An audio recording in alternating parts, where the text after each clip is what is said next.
It's the First Time Buyer Tribe here on Property Tribes, powered by Kate Faulkner and her First Time Buyer checklists. And Kate, we're a bit excited now, aren't we? Because we're going to be talking about buying property at auction. Now, typically, this is, in my opinion, the domain of experienced property buyers, and indeed, auction is an anagram of caution. Yeah, absolutely right. And I think most first-time buyers would be a bit surprised that we're even touching on the subject of buying at auction. But what I would say, the first thing to do is actually just go to a few auctions. Yeah, it's interesting. Because at the end of the day, the investors have got all of their experience by attending lots of auctions. Have a look to see which properties are selling, and have a look to see the difference between, get a handle on the difference in your auction room between the guide price and what the final price is. Because that's really what you need to understand. Is it 25, 30%? Is it more than that, or is it less than that? So you have a bit of an idea, if you do find something you like, how much extra money you will need over and above the guide price, if you need anything at all.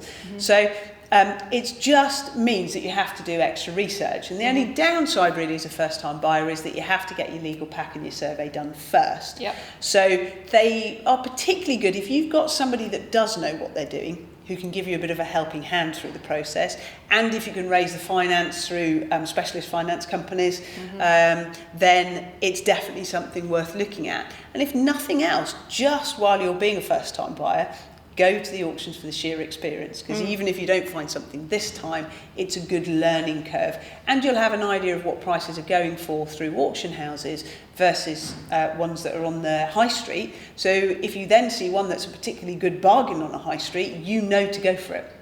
So Absolutely. It's all about understanding the full market, not just focusing on what's on the portals or what's in the agent's window. Yeah, no, I totally agree. And one underused resource, I think, is the auctioneer. Oh, yes. They have so much local knowledge. They see so many properties pass across their desk. I've always found them to be very willing just to have an informal chat about some of the lots that are coming up.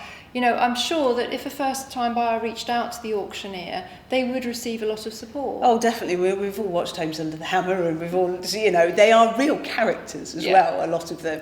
So I think you're right. They really do know their stuff. A lot of them, of course, trained surveyors as well to get onto the auction scene. So they understand the fabric and the materials in a building in its own right. So they are particularly experienced and knowledgeable.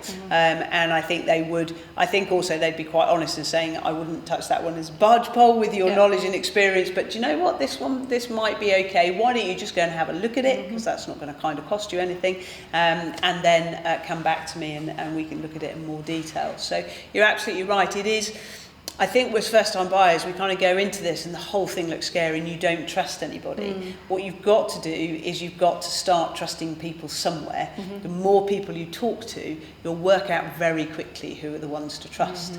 And auctioneers are definitely, I think, should be ones at the top of the list. Yeah, and there are many, many dangers of buying at auction. Typically, people that can't sell properties elsewhere, or properties have hidden defects, they end up in the auction room. So, you know, first-time buyers really do need to be on red-hot alert and do their due diligence on the property, have a survey if they've got any concerns, all this good stuff. Read the legal pack. Read the legal pack, indeed.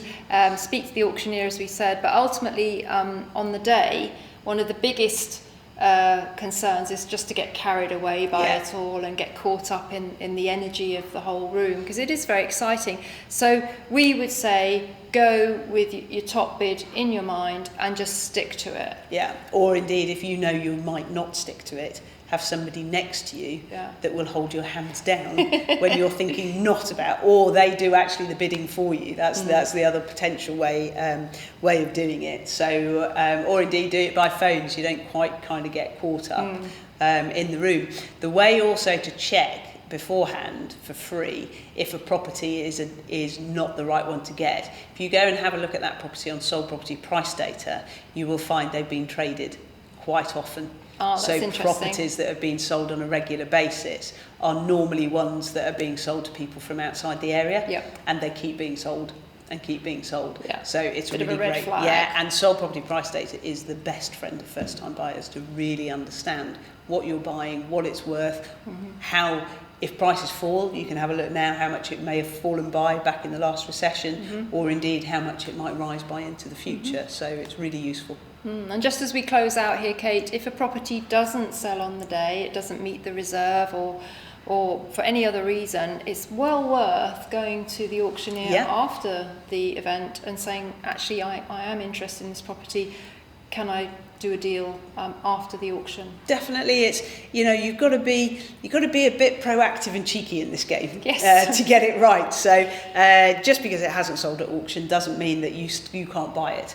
And I'd also say, actually, if you make an offer on a property equally, and that property it gets rejected and it goes to somebody else, don't lose heart, because the other person they've sold it to may fall out. So you never know, even in an auction process, albeit you have to complete in four weeks, that person who's made the deal, it still may come back onto the market. So keep in touch and really be quite vigilant on what's happening to properties. No, I totally agree, and it goes back to what we said about kind of forging a relationship with the auctioneer. He can let you know if unsold lots are around, or if something falls out. So absolutely. Good stuff. Thank you very much for joining us. As always. Yes, we've got that checklist for you to refer to. It has more information about buying a property at auction as a first-time buyer, and everything that Kate does with her checklists is all about avoiding the pitfalls. It is. Getting it right first time. Getting it right first time. We've only kind of really scratched the surface here, so we do urge you to go and look at the actual checklist, print it off, and take it with you. Definitely.